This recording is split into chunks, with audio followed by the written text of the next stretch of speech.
Bab 38. Rumah baru. Selesai sholat, Hamim duduk agak jauh dari Pak Hongxi yang lagi sibuk. Ika, duduk sini sama aku. Temani aku makan siang ya. Kamu pesan ikan gurami bakar sama udang goreng. Minumnya air mineral sama es jeruk. Kamu terserah pesan apa. Ujar Hamim sambil melihat Pak Hong yang sibuk bersama 3 pengusaha permata. Iya, Tuan. Jawab Ika kemudian memesan makan siang. Ika, kalau pagi, kamu kursus mengemudi ya? Lalu bikin SIM. Kedua, kamu kursus bahasa Inggris. Pakai uang operasional saja buat biaya. Ujar Hamim. Iya Tuan. Jawab Ika. Sementara, kamu aku bayar setiap bulan, 10 juta, bersih. Makan, minum dan lainnya ikut aku. Ujar Hamim. Iya Tuan. Terima kasih banyak. Ujar Ika. Sangat senang. Nanti, kamu daftar kuliah malam. Biar kamu tambah pintar dan punya wawasan yang luas. Kamu ambil jurusan manajemen bisnis. Ujar Hamim. Iya Tuan. Jawab Ika. Permisi bos. Ucap Wiji sambil meletakkan pesanan di atas meja. Makasih Mbak Wiji. Ucap Hamim. Sama-sama bos. Sahut Wiji. Sambil menikmati makan siang, Hamim berkata. Besok pagi, ikut aku. Kamu sewa mobil rental, sama sopirnya bernama Sony. Aku suka sama sopir Sony. Enak kalau mengemudikan mobil. Kata Hamim. Baiklah Tuan, habis ini saya telepon pihak rental mobil. Ujar Ika sambil menikmati makan siang. Ini ada 2 berlian warna merah. Habis ini, kamu pergi ke toko perhiasan. Kamu pesan kalung emas yang bagus dan mahal. Kalau bisa, harganya di atas 1 M. Suruh berlian merah ini dibuat liontin, gandul kalung. Berlian yang satunya, pesankan untuk mata cincin. Ujar Hamim. Baiklah Tuan. Untuk ukuran cincin, berapa Tuan? Tanya Ika. Kamu pergi ke rumahku. Kamu tanya pada ibuku. Karena, cincin dan kalung itu, akan aku berikan pada ibuku. Jawab Hamim. Baiklah Tuan. Ujar Ika. Nanti, kamu belikan cincin 1 lagi. Dengan mata, berlian putih. Sama gelang dan anting. Masalah model perhiasan. Kamu bisa ambil foto di Google. Habis ini, aku transfer uang 10 M. Sisanya untuk operasional bisnis. Ujar Hamim. Baiklah Tuan. Ujar Ika kemudian menyudahi makannya. Aku menemui partner bisnisku dulu. Sekarang kamu pergi ke rumah menemui ibuku. Ujar Hamim kemudian beranjak. Iya Tuan. Baru beberapa hari kerja jadi asisten Tuan Hamim. Aku banyak memperoleh ilmu baru. Aku jadi mempunyai wawasan tentang beberapa hal. Lama-lama, aku akan pintar dengan sendirinya. Tapi, aku sangat sibuk sekali dari pagi hingga malam. Gumam Ika lalu beranjak pergi ke desa Konoha. Mas Hamim, semua berlian ini akan saya bayar 27,5 ton. Silahkan tanda tangan jual beli dan kepemilikan berlian merah di atas materai ini. Ujar Pak Hongxi. Baiklah Pak. Jawab Hamim kemudian membaca surat-surat jual beli, lalu tanda tangan di atas materai. Mas Hamim, silahkan dicek di bank Mutiara. Saya transferan 4 kali. Ujar Pak Hongxi. Iya Pak, sudah masuk. Saya ucapkan terima kasih banyak atas waktu dan kerjasamanya. Ujar Hamim. Sama-sama Mas Hamim. Saya juga terima kasih banyak sama Mas Hamim. Karena, saya juga mempunyai keuntungan besar dari bisnis berlian ini. Jawab Pak Hongxi. Mas Hamim, kalau ada berlian lagi, tolong dijual ke kami ya. Ujar Pak Hiu. Siapa? Jawab Hamim. Mas Hamim, kalau ada batu zamrud atau batu jadeite juga batu rubi. 1 karat batu jadeite. Saya beli 40 M. Kalau batu rubi, 1 karat saya beli 17 M. Kalau batu zamrud 1 karat saya beli 4 M. Ujar pengusaha Malaysia. Baiklah Pak. Pak Hong, tolong diwan nama-nama batu yang disebutkan barusan. Nanti, coba akan saya carikan. Ujar Hamim. Baiklah Mas Hamim. Habis ini, kalau begitu, saya permisi dulu. Mau balik ke Jakarta. Ujar Pak Hong kemudian berdiri.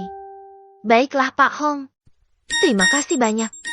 Ujar Hamim, lalu saling berjabat tangan. Setelah Pak Hong dan 3 pengusaha permata pergi, Hamim melaksanakan sholat maghrib di musola Cafe Dore.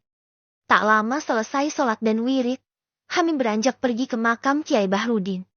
Sesampai di area makam, Hamim memarkir motornya, lalu duduk di warung lesehan yang tak jauh dari makam.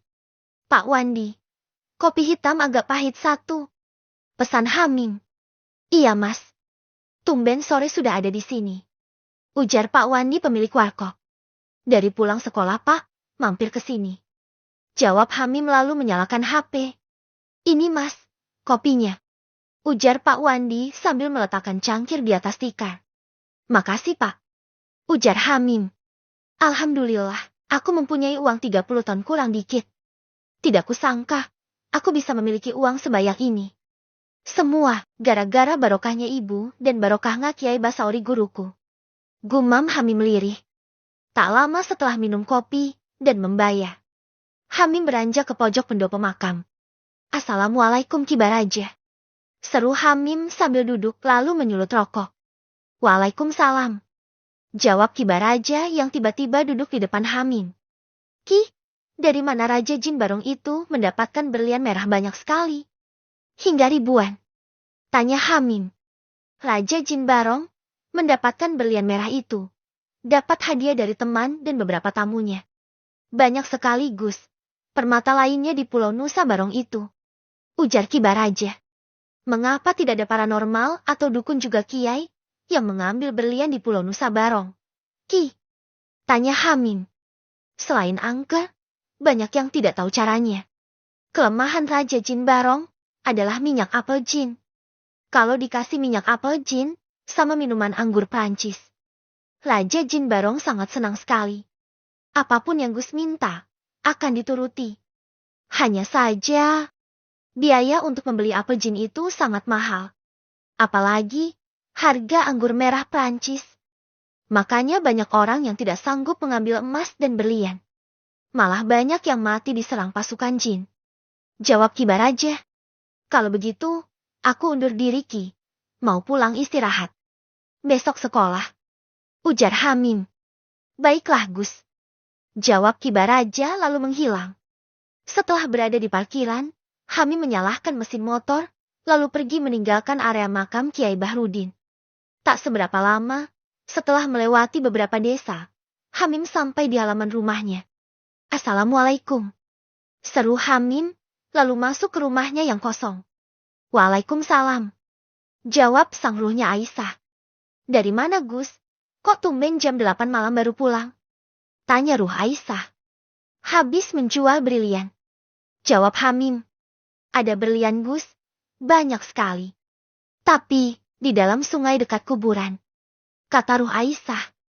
Lalu, mengambilnya bagaimana? Aku tidak punya ilmu masuk ke dalam air sungai. Sahut Hamim, lalu beranjak mandi. Tak ambilkan Gus, berliannya. Teriak ruhnya Aisyah. Selesai mandi Hamim melihat ibunya membawa talam berisi nasi dan kopi hitam. Mas, makan malam dulu terus istirahat tidur. Ujar sang ibu. Iya Bu, terima kasih. Ujar Hamim lalu menikmati makan malam di ruang tamu. 5 tanah milik tetangga, tadi pagi, sudah dibeli sama bapakmu. Terus, kapan dibangun jalan tembusan? Tanya sang ibu. Nanti Hamim sendiri yang bangun Bu, bapak dan ibu tidak usah mikirin itu. Jawab Hamim. Bu, Hamim mau tidur di kos-kosan. Aku langsung berangkat sekolah dari kos-kosan. Ujar Hamim lalu mengambil baju seragam sekolah. Juga baju yang dibelikan Bella. Kos di mana kamu Mas? Tanya sang ibu. Di daerah Waru Bu, dekat sini. Jawab Hamim. Kenapa harus kos? Kamu kan punya rumah. Di sekitar rumahmu juga ada keluargamu. Ujar sang ibu. Gak apa-apa Bu, aku ingin belajar mandiri. Kalau di rumah sini, apa-apa ibu dan bapak. Makan, minum cuci baju, setrika, bersih-bersih rumah. Semua ibu yang ngerjakan ibu. Ujar Hamim. Namanya juga kamu itu anak, Mas. Apalagi masih sekolah. Ya pasti, bapak dan ibu yang merawatmu.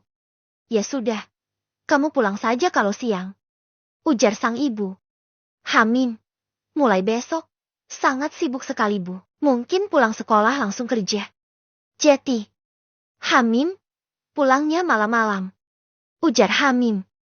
Ya sudah, kamu wa ibu saja. Kasih kabar sama ibu. Ujar sang ibu. Iya Bu, assalamualaikum. Pamit Hamim. Waalaikumsalam. Jaga diri baik-baik. Seru sang ibu. Iya Bu, siap. Jawab Hamim kemudian beranjak pergi dengan mengendarai motornya. Tak sampai setengah jam, Hamim memasuki pintu gerbang masuk perumahan The Garden Mansion. Selamat malam Mas. Mau kemana? Tanya seorang security pada Hamim. Mau pulang Pak. Jawab Hamim. Kalau boleh tahu, hunian jalan apa dan nomor berapa Mas? Kok saya tidak pernah melihat Masnya di perumahan ini? Tanya security. Jalan Melati nomor 10 Pak. Saya penghuni baru. Baru malam ini mau saya tempati. Jawab Hamim. Baiklah Mas. Jalan Melati lurus saja ya. 10 blok dari sini. Silakan Mas. Kalau ada masalah, Mas bisa hubungi kami. Di setiap rumah ada kertas nomor-nomor telepon penting. Ujar security. Baiklah Pak, terima kasih banyak. Ujar Hamim kemudian melajukan motornya. Tak selang lama, Hamim berhenti di depan rumah nomor 10 paling ujung. Rumahnya besar sekali dan luas. Gumam Hamim sambil mengeluarkan kunci pagar rumah. Setelah membuka pintu pagar, Hamim memasukkan motornya, lalu membuka pintu utama rumah. Sambil masuk rumah, Hamim menyalakan lampu satu persatu hingga ruangan rumah sangat terang. Semua perabotan rumah masih tertutup plastik dan kain putih. Lebih baik Waika dulu, lalu istirahat tidur. Capek semua badanku. Gumam Hamim lalu masuk ke kamar utama.